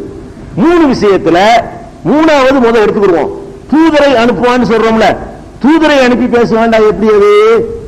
ஜிப்ரீல் அனுப்பி பேசுறது. தூதரை பேசுறேன்னு அர்த்தம், மனிதர்கிட்ட பேசும் பொழுது நேரடியா பேசாம அவர்கிட்ட பேசுவதற்கு ஒரு தூதரை அனுப்புவான். அந்த தூதர் வந்து இறைவனுடைய செய்தியை சொல்லுவார். அப்படித்தான் குர்ஆன் நபிகள் நாயகத்துக்கு கொடுக்கப்பட்டுச்சு. ஜிப்ரீல் அலைஹிஸ்ஸலாம் ஒருத்தர் வருவாரு, அவர் வந்து அல்லாஹ் இப்படி சொன்னா உங்கள்ட்ட தர சொன்னா அந்த மெசேஜை கொடுப்பாங்க, அவங்க ரெக்கார்ட் பண்ணிக்கிறாங்க. இது மாதிரி எல்லா நபிமார்களுக்கும் வந்தாங்க. எல்லா நபிமார்களுக்கும் இறைவன் சொல்ல விரும்புகிற செய்திகளை ஒரு தூதரை அனுப்பி, தூதர்னா வானவர்ல உள்ள தூதர், இவரே தூதர் தான். இந்த தூதருக்கு எப்படி செய்தி வரும் கேட்டா, மனிதர்ல உள்ள இந்த தூதருக்கு வேற ஒரு தூதர் வழியாக செய்தி வரும் சொல்றானே, இது வானவர் தூதர் எல்லாம் சொல்லி காட்டுறான். அப்ப ஜிப்ரீல் மாதிரி வானவர்கள்ல ஒருவரை அனுப்பி அவர் வழியாக என்ன வரும் செய்தி வரும். அல்லாஹ் வந்து இப்படி மனுஷன்ட்ட பேசுவான். இப்படித்தான் குர்ஆன் பேசப்பட்டுச்சு. இப்படித்தான் தௌராத், இதுக்கு முந்தின வேதங்கள்லாம் ஜிப்ரீல் மூலமாக நபிமார்களுக்கு வந்துச்சு. இந்த ஒரு வழியில தான் அல்லாஹ்ட்ட செய்தி வருமா? இல்ல. இன்னொரு வகை என்னன்னு கேட்டா, அவ் மிவராயி ஹிஜாபில், திரைக்கு அப்பால் இருந்தும் அல்லாஹ் பேசுவான். திரைக்கு அப்பால் இருந்தும் பேசுவான். திரைக்கு அப்பால் இருந்து பேசுவான் என்ன அர்த்தம்னு கேட்டா, ஜிப்ரீல் வரமாட்டார், அல்லாஹ்வே தான் பேசுவான். ஆனா பார்க்க இயலாது. பேசுறது அல்லாஹ் தான், ஆனா சவுண்ட் கேட்கும், ஆளை பார்க்க அல்லாஹ் தான் பார்க்க முடியாது, அல்லாஹ் யாராலும் பார்க்க முடியாது. அப்ப அல்லாஹ்வுடைய குரலை கேட்க முடியும், அல்லாஹ்வை பார்க்க முடியாது. அதான் திரைக்கு அப்பால் பேசுவது. இது யார்கிட்ட இப்படி பேசியிருக்கான்னு கேட்டா, மூசா நபிட்ட தான் இப்படி பேசியிருக்கான் அல்லாஹ். மூசா நபியை தான் இந்த மாதிரி அல்லாஹ் கல்லமல்லாஹு மூசா தக்லீமா, மூசாவோடு அல்லாஹ் நேருக்கு நேராக உரையாடினான். மின்ஹும் மன் கல்லமல்லாஹ், அவர்களில் இறைவனால் இறைவனோடு பேசியவர்களும் இருக்கிறார்கள். அப்படி எல்லாம் அல்லாஹ் சொல்லி காட்டுறானே, அது மூசா அலைஹிஸ்ஸலாத்துல பேசின எடுத்துக்கிறங்க. அவர் என்ன செய்யறாருன்னா குடும்பத்தோடு போய்கிட்டு இருக்கிறார். தாகாங்கிற சூறாவுல இந்த சம்பவம் விலாவாரியா வருது. 20வது அத்தியாயத்துல நீங்க பாத்தீங்கன்னா விலாவாரியா வரும். எப்படி வருதுன்னு கேட்டா, அவரை கல்யாணம் பண்ணி அந்த ஒரு ஊர்ல போய் வேலை பார்த்து 7 வருஷம் 8 வருஷம் உழைச்சுட்டு அங்க ஊர்ல ஒரு பெண்ணை கல்யாணம் பண்ணிக்கிட்டு ஊரை நோக்கி வந்துகிட்டு இருக்கிறாரு. வந்து குடும்பத்தோட வந்து கொண்டிருக்கும் பொழுது ஒரு மலை உச்சியில ஒரு வெளிச்சம் தெரியுது. வெளிச்சம் தெரிஞ்சா என்னன்னு கேட்டா நெருப்புன்னு நினைச்சுக்கிட்டாரு. அந்த காலத்துல நெருப்புலாம் வந்து தீப்பெட்டிலாம் கிடையாதுல, நெருப்புங்கிற மனிதனுக்கு தேவையான ஒன்று. அந்த நெருப்பை எப்படி பெற்றுக் கொள்வார்கள் கேட்டா, தீ கங்குகள் வச்சிருப்பாங்க, அங்க இருந்து இரவு வாங்கிட்டு வருவாங்க. நாங்க எல்லாம் சின்ன பிள்ளையா இருக்கையில கூட வீட்டுக்கு கூட இரவு வாங்கிடுவாங்க. தீப்பெட்டி அந்த காலத்துல கூட அந்த பழைய பழக்கம் மாறாம கொஞ்சம் நெருப்பு வாங்கிட்டு வான்னு சொல்லுவாங்க. நாங்கள் பக்கத்து வீட்டுல வாங்கிட்டு வருவோம். கிராமங்கள்ல இன்னைக்கு கூட அந்த பழக்கம் இருக்குது. அப்ப நெருப்பை கண்டவன என்ன செய்யறாருன்னா, நம்ம குளிரா இருக்குது, அதனால நம்ம அங்க நெருப்பு எடுத்துட்டு வர்றேன், இந்த மலை உச்சியில யாராவது தீ எரிச்சுக்கிட்டு இருக்கிறாங்க அப்படின்னு சொல்லி அவர் வர்றாரு. ஆனா நெருப்பு மூலம் ஒண்ணுமில்ல, அல்லாஹ் வர வைக்கிறதுக்காக செய்யறான். அவர் அங்க வந்த உடனே என்ன செய்யறாருன்னு கேட்டா, அல்லாஹ்வுக்கு பேசுறான். இன்னனி அனல்லாஹ், நான் தான் உன்னுடைய இறைவன் அப்படின்னு சொல்லி அவர் பேசும் பொழுது மூசாவிடத்தில் அல்லாஹ் உரையாடுறான். என்ன உரையாடுறான்? உன் கையில வச்சுக்கிறது என்னன்னு கேட்கறான். இதெல்லாம் மார்க்க சம்பந்தப்பட்டதே இல்லை. இவங்க என்ன நினைக்கிறாங்கன்னா, ஒரு வஹீண்டு இது மட்டும்தான் நினைச்சிட்டு இருக்காங்க, ஜிப்ரீல் மூலமா வர்றது மட்டும்தான் வஹீண்டு. அல்லாஹ் என்ன கேட்கிறான்? மாத்தில் கபி யமீனிக யா மூசா, மூசாவே உன்னுடைய வலது கரத்தில் வைத்திருப்பது என்ன அப்படின்னு கேட்கிறான். அவர் சொல்றார், இது மாத்தில் கபி, அல்லாஹ் தான் கேட்கிறான். எப்படி கேட்கிறான்? நேர கேட்கிறான். அவர் சொல்றாரு, ஹி அசாய, இது என்னுடைய கைத்தடி, அத்த வக்கவு அலைகா. அவன் அல்லாஹ் கேட்டது என்னன்னு தான் கேட்டான். இவர் வியாக்கியானத்தை சேர்த்து சொல்றாரு, கைத்தடி நிப்பாட்டிக்கிறாம அது கைத்தடி, அத்தவக்கவு அலைகா, இதை ஊண்டிக்கிடுவேன், அகுசுபியா அலாகனமு, ஆடுகளுக்கு நான் இளங்கள் எல்லாம் பறிச்சு போடுவேன், ஒளிய பிகாம ஆறு ஊகிறா, இன்னும் பல வேலைகள்லாம் இவங்க செய்வாங்கிறாரு. என்னன்னு கேட்டா அதை மட்டும் சொல்லாம அதுக்கு மேற்கொண்டு அவர் சொல்றாரு. அப்படியான்னு சொல்லிட்டு அது கொஞ்சம் கீழே போட்டு பார்ப்போம், கீழே போட சொல்ற ஆல்கிஹா, அது போட்டோன்னு அது பாம்பாக மாறியதுன்னு எல்லாம் என்ன செய்யறான், அதை சொல்லி காட்டுறான். அப்ப இதுல இந்த உரையாடல் எப்படி நடந்துச்சு? நேர்க்கவே நடக்குது. எந்த ஒரு ஜிப்ரீல் துணையும் கிடையாது. அவர் காதுல அல்லாஹ் பேசுற அவருக்கு கேட்குது, அவர் பேசுற அல்லாஹ் கேட்குது, அவர் அல்லாஹ் ரிப்ளை கொடுக்கிறான், இவர் மறு ரிப்ளை கொடுக்கிறாரு. இப்படியான ஒரு உரையாடல் நடந்ததாக திருமலை குர்ஆன் சொல்லி காட்டுது பாருங்க.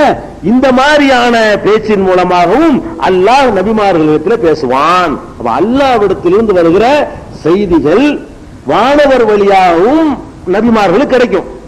வானவர்கள் துணை இல்லாம நேரடியாகவும் கிடைக்கும். நேரடியாக கிடைக்கும்னா என்ன? பார்க்க இயலாது. வித்தியாசம் என்னன்னு கேட்டா, அவனை கண்ணால பார்க்க இயலாது, காதால கேட்க இயலும். அப்ப காதுக்கு அசரீரிம்பாங்க. அசரி, அதுக்கு அது என்ன சொல்லுவாங்க? அவன் தமிழ்ல சொல்வதாக இருந்தால் அசரீரியாக கேட்குன்னு சொல்லுவாங்க. அசரீர் சரீரம்னா உடம்பு, அசரீர்னா சரீரம் இல்லாம அந்த உடம்பு தெரியாம கேட்குதுன்னு அர்த்தம் இருக்கு. அப்ப சவுண்ட் மட்டும் கேட்கிறது அசரீரிம்பாங்க.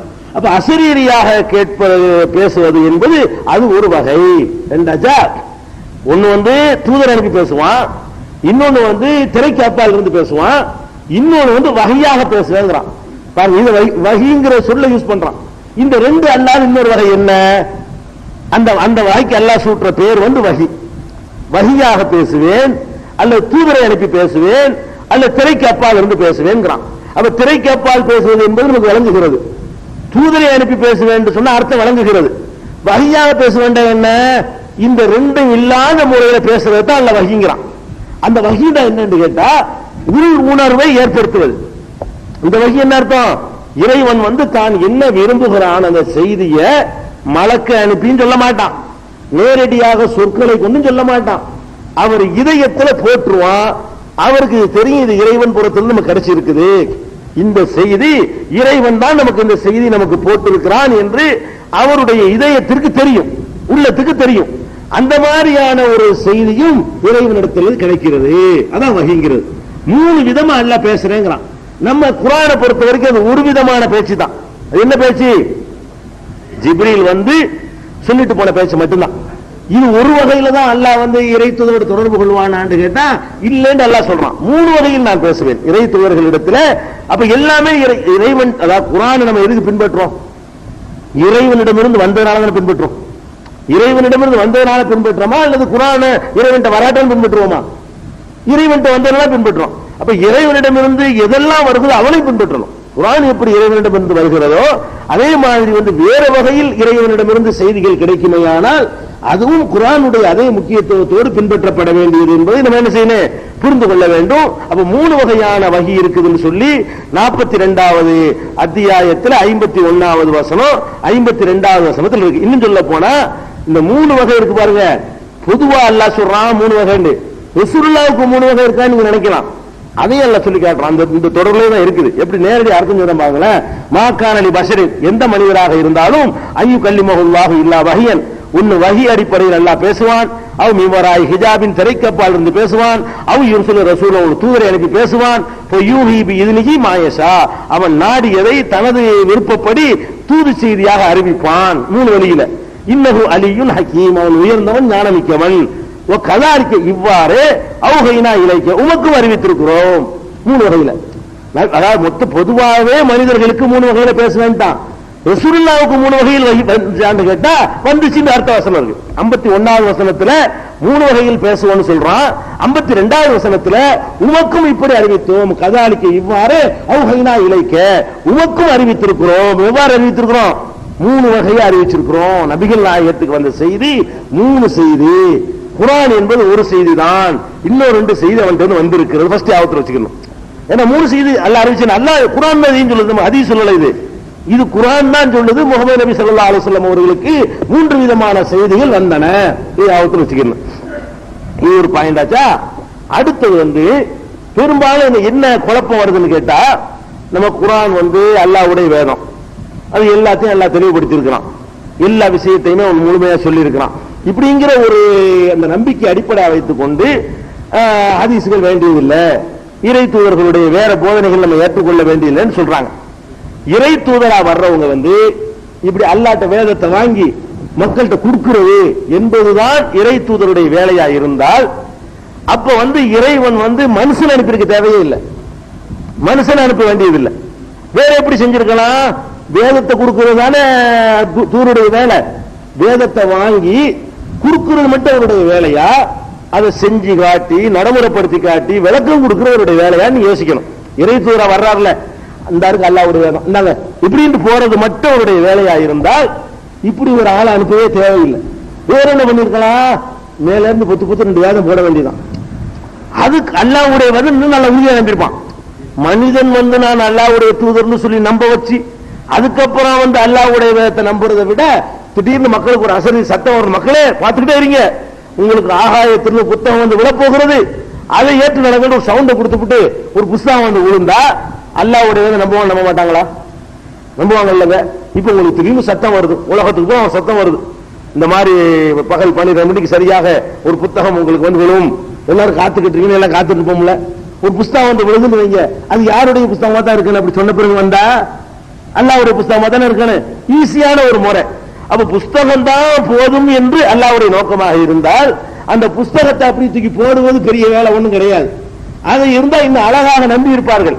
வேதத்தை நம்பாம போனதுக்கு அடிப்படை காரணம் என்ன? வேதத்தை அந்த மக்கள் ஏன் நம்ப மறுத்தாங்க? மனுஷன் தூதர்னு சொல்றது ஏத்துக்க முடியல உங்களால. எதனால மறுத்தாங்க? என்ன நீ தூதர்னு சொல்ற, நீ தானே சொல்ற அல்லாஹ் தந்தாண்டு, நீ எங்களை மாதிரி மனுஷன் தானே, எப்படி நாங்க உன்னை அல்லாஹ் தந்திருப்பாங்க, இதான குழப்பமே. அவ மனிதர்கள் இறை தூதர்னு சொல்லக்கூடிய நேரத்தில் அதை அவங்களால் ஜீரணிக்கவும் முடியல. அல்லாவே நேரடியா தங்களுக்கு ஒரு புத்தகத்தை தந்தான்னு வைங்க, அது அவர்களுக்கு ஜீரணிப்பதற்கு எளிதாக இருந்திருக்கும்.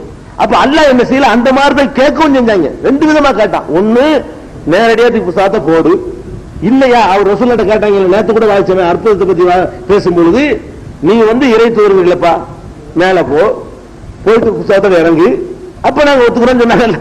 அப்படித்தான் எதிர்பார்க்கிறோம். புஸ்தகம் அல்லாஹ்ட்ட இருந்து வர்றதுக்கு ப்ரூஃப் வேணும். நீ வந்துகிட்டு எங்களை மாதிரி பிறந்த எங்களை மாதிரி வளர்ந்து திடீர்னு அல்லாஹ்ட்ட இருந்து வருதுன்னு எப்படி நம்புறது? இதான் உங்களுடைய கேள்வியாக இருந்தது. அப்ப இது ஒரு பிரச்சனை. 2வது என்னன்னு கேட்டா, மலக்குகளை அனுப்ப சொல்லி கேட்டாங்க. இறைவன் முகமது நபி அவர்கள் போய் நான் தான் அல்லாஹ்வுடைய தூதர்னு சொன்னாங்க, மூசா நபி போய் சொன்னாங்க, ஈசா நபி சொன்னாங்க. அவங்கள்ட்ட எல்லாம் என்ன கேள்வி அவன் கேட்டான்? அல்லாஹ்வுடைய தூதருங்கிறீங்களப்பா, எங்களை மாதிரி சாப்பிடுற ஒரு ஆளா தூதரா வரணும், எங்களை மாதிரி மலஜலம் கழிக்கக்கூடிய ஒரு தூதரா வரணும், ஒரு மலக்கு வர வேண்டியது தானே. அப்ப வேதத்தை கொடுக்கிறது மட்டும்தான் வேலைன்னு இருக்குமையானால் ஒரு மலக்க கூட அல்லாஹ் அனுப்பி வச்சிருக்கலாம். ரசூலுல்லாஹ்ட்ட அனுப்புற மலக்க மக்கள்கிட்ட அனுப்ப வேண்டியதானே. மலக்க அனுப்பாமையா இருந்தா ரசூலுல்லாஹ்ட்ட அனுப்புற அந்த மலக்க எல்லாருக்கும் தெரியற மாதிரி ஜிப்ரீல் வந்திருக்க மாணவர் டெஸ்ட் வேண்டா பண்ணி பாத்துக்க, குத்தி பாரு வெட்டி பாரு, கன்ஃபார்ம் பண்ணிக்கிட்டியா, இந்த புஸ்தகம் நடந்துக்க போயிட வேண்டியதானே. இது ரொம்ப ஈஸியா இருந்திருக்கும். ஏன்னு கேட்டா அல்லாஹ் என்ன சொல்றான்னு கேட்டா, இப்படித்தான் கேட்டாங்கிறான். மக்கள் எதிர்பார்த்தாலும் என்னது, மலக்கு வரணும் தான் கேட்டாங்க, மனுஷன் வர்றதை அவங்க ஏத்துக்கிற தயாரா இல்லைங்கிறான். இது மாதிரி சில வசனங்களை முதல்ல பாத்துக்கிறீங்களேன், அப்பதான் பாயிண்ட் வழங்கும். 66வது அத்தியாயத்துல 8, 9 ஆகிய 2 வசனங்கள் அல்லாஹ் சொல்றான். காலு, இவர்கள் கூறுகிறார்கள், லவ்லா உன்சில அலைஹி மலக்குன், இவரோடு ஒரு மலக்கு அருளப்படக்கூடாது, இறக்கப்படக்கூடாதா அப்படின்னு கேட்கிறார்கள். வலவ் அன்சல்னா மலக்கன், மலக்கை நாம் அனுப்பி வைத்திருந்தால் லகுலியல் அம்ரு, கதை முடிக்கப்பட்டுவிடும், சும்மலா யுன்தரூன், பிறகு அவகாசம் கொடுக்கப்பட மாட்டார்கள் என்று சொல்லிட்டு அப்புறம் அல்லாஹ் சொல்றான், வலவ் ஜஅல்நாஹு மலக்கன், இவர்கள் கேட்பது போல ஒரு மலக்கையே அனுப்புவதாக இருந்தால், வானவரையே அனுப்புவதாக இருந்தால், லஜஅல்நாஹு ரஜுலன், மனிதராக மாற்றித்தான் அனுப்புவோம் அல்லாஹ் சொல்றான். அதாவது வேதத்தை கொண்டாந்து தர்றது மட்டும்தான் வேலைன்னா மலக்கையை அனுப்பி விட்டுருக்கலாம். அல்லாஹ் என்ன சொல்றான் தெரியுமா? மலக்கை நாம் அனுப்புவதாக இருந்தால், இவங்க கேட்டுக்கிட்ட மாதிரி தூதராக மலக்கு அனுப்புறதா இருந்தா மலக்கு அனுப்ப மாட்டேன். மலக்கு அனுப்புனா மலக்குக்கு ஆசாபாசெல்லாம் கொடுத்து உன்னை மாதிரி மனுஷன் ஆக்கி தான் அனுப்புவேன். ஏன்னா மனுஷனுக்கு வழிகாட்டணும், வழிகாட்டுறோம் மனுஷன் தான் காட்டணும். இப்ப சாப்பிடுவது என்பதை பற்றிய ஒழுங்கை மனுஷன் தான் திண்டு காட்டி சொல்லணும். மலக்கு சாப்பிட மாட்டாரு. சாப்பிடாதவர் அந்த அறிவுரை சொன்ன போய வேலையை போயிடும். உனக்கு பசிக்கல, நீ பேசுவ, எனக்கு பசிக்குதுன்றோமா இல்லையா, நேர்மையா நடங்க பாரு, நீ சொல்லிட்டு போவாயா உனக்கு பசி இல்ல, எங்களுக்கு நேர்மை அப்படி நாங்க நடக்கிறது கேட்பமா இல்லையா? அது தூங்குற சொல்லுவாரு, கொஞ்சமா தூங்க பாரு, உனக்கு தூக்கமே இல்ல, நீ பாட்டு சொல்லிட்டு போயிடுவா, எங்களுக்கு முடியுமா கேட்பானா இல்லையா? அப்ப இது யார் சொன்னதான் ஒத்துக்குருவான்? அவனை மாதிரி ஒரு மனிதர் சொல்லும் பொழுதுதான் நம்மளுக்கு மாதிரி அந்த ஆளுக்கு பசிக்கத்தானே செய்யுது, அவர் தானே சொல்றாரு, நம்மள மாதிரி தான் அவர் அப்படின்னு சொல்லும் பொழுதுதான் வழிகாட்டுதல் வரும். அல்லாஹ் என்ன சொல்றான்னு கேட்டா, வானவர்களையே நாங்கள் தூதரை அனுப்புறதா வச்சுக்கிட்டாலும் கூட மனுஷனுக்கு வழிகாட்ட வேண்டி இருக்கிறதுனால அவரை மனுஷரை மாத்தி அனுப்புவோம். இதுல என்ன விளங்குது உங்களுக்கு? தூதருடைய வேலை புஸ்தகத்தை வாங்கி தர்ற வேலை மட்டும் இல்ல, வேற வேலை அவருக்கு கூட்டி இருக்குது. புஸ்தகத்தை தர்ற வேலை மட்டும் தான் மலக்கு அனுப்பிட்டுருவான். மலக்கு வருவார், புஸ்தகத்தை ஓடி போயிருவாரு. அதுக்குன்னா நீங்க சொல்ற ஓகே, நாங்க வழிகாட்டுறதுக்கு அனுப்புறோம், வழிகாட்டுறவங்க உன்னோட வாழ்ந்து உன்னைய மாதிரி இருக்குன்னு. அப்ப மனுஷனை மாற்றி அனுப்பு என்று சொன்னா என்ன விளங்குது? தூதர்களுடைய வேலை புஸ்தகத்தை வாங்கி தந்துட்டு போற வேலை மட்டும் இல்ல, அதுக்கு விளக்கம் கொடுக்கிற வேலையும் இருக்கிறது, வாழ்ந்து காட்டுற வேலையும் இருக்கிறது. அதுக்கு தான் அந்த வாசகத்தை எல்லாம் சொல்லி காட்டுறோம். இது 6-8 இருக்குதா? அதே மாதிரி இன்னொரு, இது ரொம்ப வெயிட்டான வசனம், 17வது அத்தியாயத்துல 94-95 இந்த இரு வசனங்களில் அல்லாஹ் சொல்லி காட்டுகிறான்.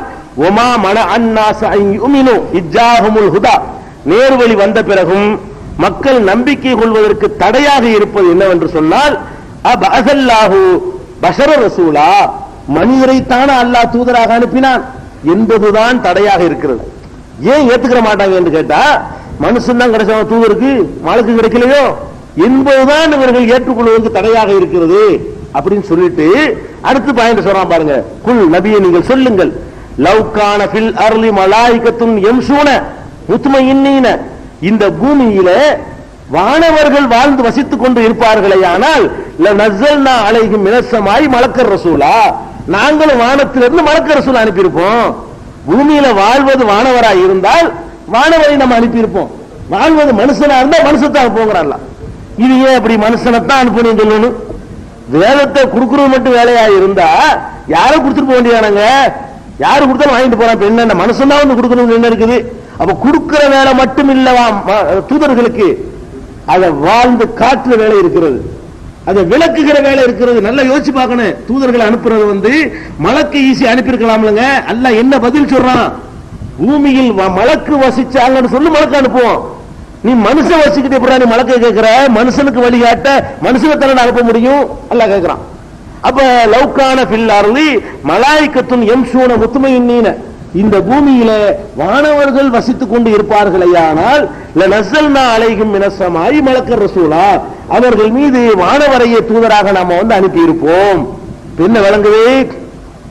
தூதர்களா வரக்கூடியவங்க செய்தியை வாங்கி தருவதற்கு மட்டும் வருவதில்லை, அந்த வாங்குற செய்திக்கு விளக்கம் அவங்க தான் சொல்லணும். இது விளங்கிக்கணும். அதே மாதிரி இன்னும் பல இடங்கள்ல அல்லாஹ் என்ன சொல்றான்னு கேட்டா, 23-24வது வசனம், 41-14வது வசனம், 25வது அத்தியாயம் 7வது வசனம், 25வது அத்தியாயம் 21வது வசனம், 43வது அத்தியாயம் 53வது வசனம், இந்த வசனங்கள்ல எல்லாம் மலக்கு வந்தா நாங்க ஏத்துக்கொண்டிருப்போம் அவங்க சொன்னாங்க. இந்த வசனங்கள் அல்லாஹ் என்ன சொல்றான்னு கேட்டா, மலக்கு அனுப்ப சொல்லியா நாங்க ஏத்துக்கிற இப்போ தயாரா இருக்கிறோம், நீ மனுஷன் வந்துகிட்டு தூதருங்க நாங்க எப்படி ஏத்துக்கிறது என்ற ஒரு கோரிக்கையை வச்சதை அல்லாஹ் சொல்லி காட்டுறான். மக்களுடைய விருப்பம் எல்லாம் என்னவா இருந்துச்சுன்னு சொன்னா, வானவர் வரணும் என்பதுதான் அவருடைய விருப்பமா இருந்துச்சு. அப்ப அல்லாஹ் ஈஸியான முறையில் ஒரு வானவர் அனுப்பி 50 பேரை நேர்வழி பெற்றிருக்கலாம். அல்லாஹ் என்ன செய்யறான்? மக்கள் ஏத்துக்கிறாத ஒரு வழி வேணும்னு தேர்ந்தெடுக்கிறான். வானத்திலிருந்து பொத்துன்னு புஸ்தகத்தை போட்டா மக்கள் ஈஸியா ஏத்துக்குவாங்க. மலக்கு சொன்னா ஏத்துக்குவாங்க, மனுஷன் சொன்னா ஏத்துக்கிற மாட்டாங்க. அதை தேர்வு செய்யறான் வேணும்லாம்.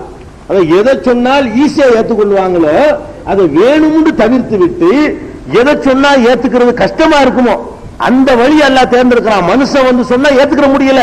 இப்ப நானே இருக்கேன்னு என்கிட்ட ஒருத்தர் வர்றாரு, நான் அல்லாஹ் ஒத்துக்குறேனா ஒத்துக்கிற மாட்டேன். அங்க இருந்து அப்படி புஸ்தகம் நேரம் வருது, கண்டாலும் நான் பார்த்துக்கிட்டு இருக்கிறேன். எந்த ஒரு பிடிமானம் இல்லாம புஸ்தகம் வந்து இறங்கி அப்படி உட்கார்ந்து நான் உடனே நம்பிடுவேன் இல்லைங்க. நீங்க நம்பிடுவீங்க, எல்லாரும் நம்பிடுவோம்ல.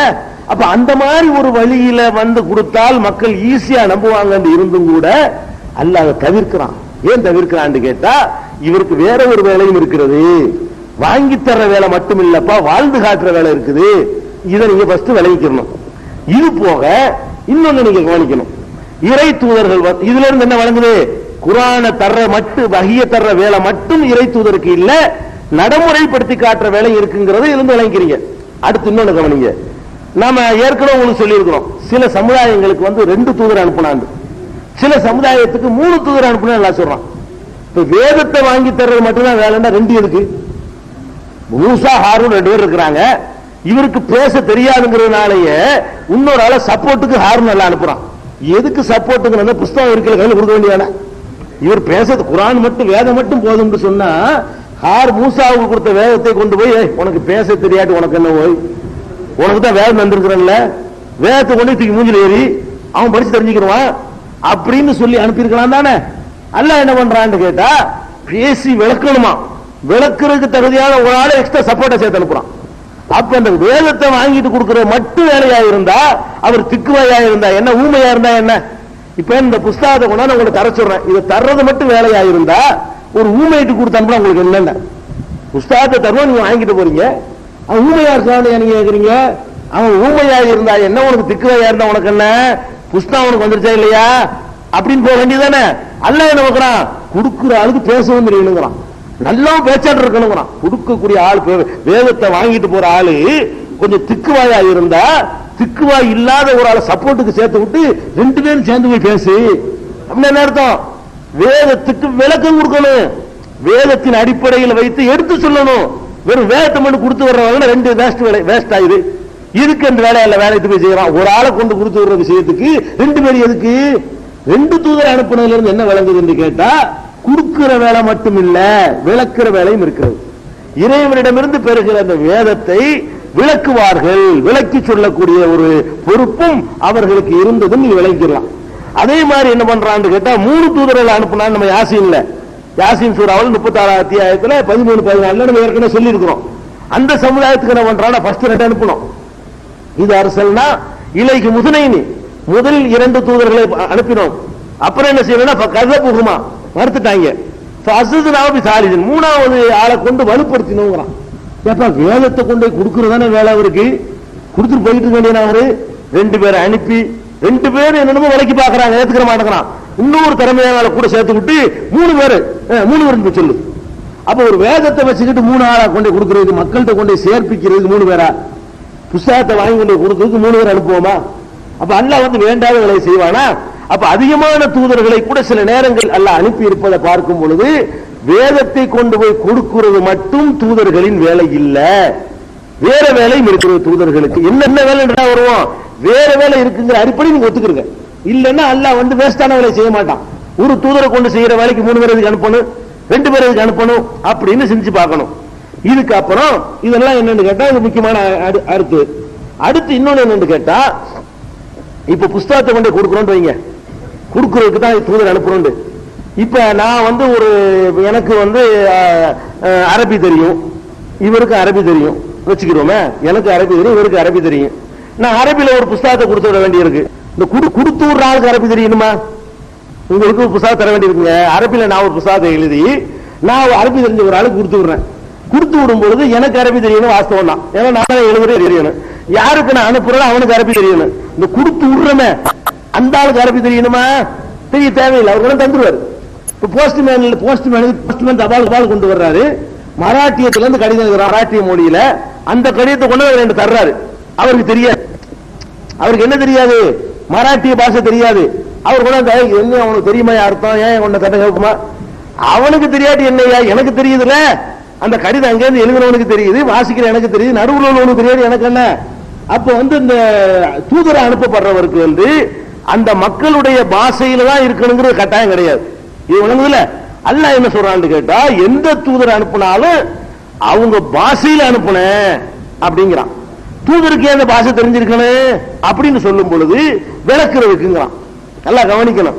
இது எங்க இருக்குன்னா 14வது அத்தியாயத்துல 4வது வசனத்தில் எல்லாம் சொல்லி காட்டுகிறான். ஒமா அர்சல்னா மிர் ரசூலின், எந்த ஒரு தூதரை நாம் அனுப்புவதாக இருந்தாலும் இல்லா பிலிசானி கௌமிஹி, அவரது சமுதாயம் பேசுகிற மொழி தெரிந்தவராகத்தான் அனுப்பி இருக்கிறோம். எதற்கு இப்படி அனுப்பினோம் என்று சொன்னால் லியுபையின லஹும், அவர்களுக்கு இவர் விளக்க வேண்டும் என்பதற்காக. தூதர் இருக்கார்ல, இவர் வந்து அந்த மக்களுக்கு விளக்கம் சொல்லணும். அப்ப தாய் பாஷை இவருக்கு இருக்கணும். இப்ப நபிகள் நாயகத்துக்கு வந்து அரபு மொழியில வேதத்தை கொடுத்தான்.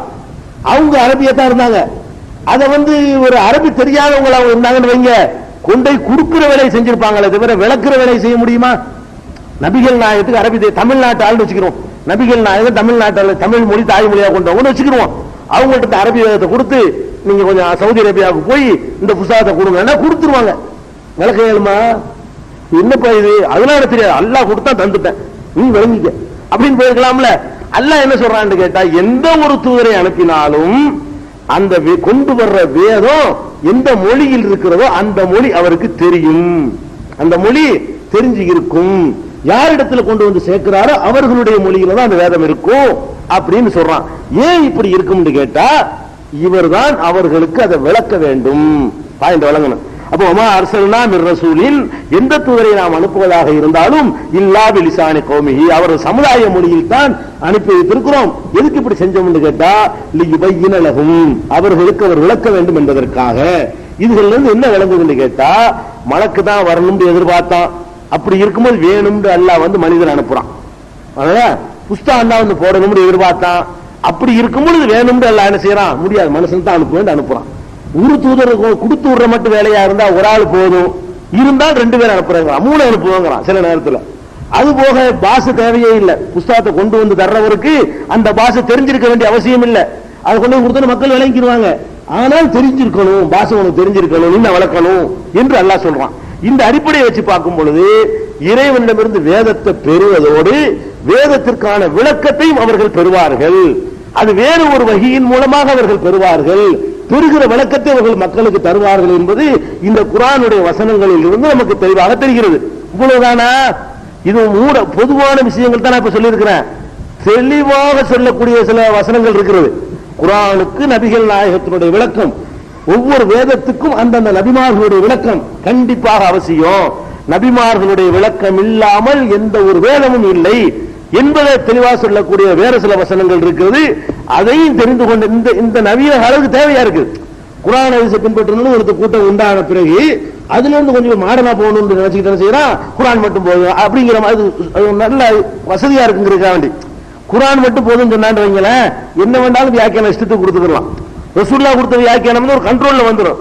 நம்ம இஷ்டத்துக்கு வியாக்கியானம் கொடுத்தோம்னா சொகுசா நடக்கலாம், எல்லாம் ஹராம் எல்லாம் ஹலால் ஆக்கலாம். இந்த மாதிரி வசதிக்காக வேண்டி சில பேர் கிளம்பி இருக்கிறாங்க. அதுக்காக வேண்டி இது குர்ஆனுக்கு எவ்வளவு எதிரானது, இந்த மாதிரியான ஒரு சித்தாந்தம் வந்து இறை தூதர்கள் அனுப்பப்பட்ட நோக்கத்தையே கெடுத்து நாசமாக்கக்கூடியது என்பதை இன்னும் தெளிவான சான்றுகளோடு தெரிந்த பிறகு நம்ம நபிமார்கள் வரலாறுக்கு போவோம். வரலாறு தெரியதோடு முக்கியம், வரலாறு ரொம்ப முக்கியம். வரலாறை விட நபிமார்களை பற்றி உள்ள இலக்கணங்கள் முதல்ல தெரிஞ்சாவணும். இதை கொஞ்சம் கண்டிப்பா சொல்லுங்க.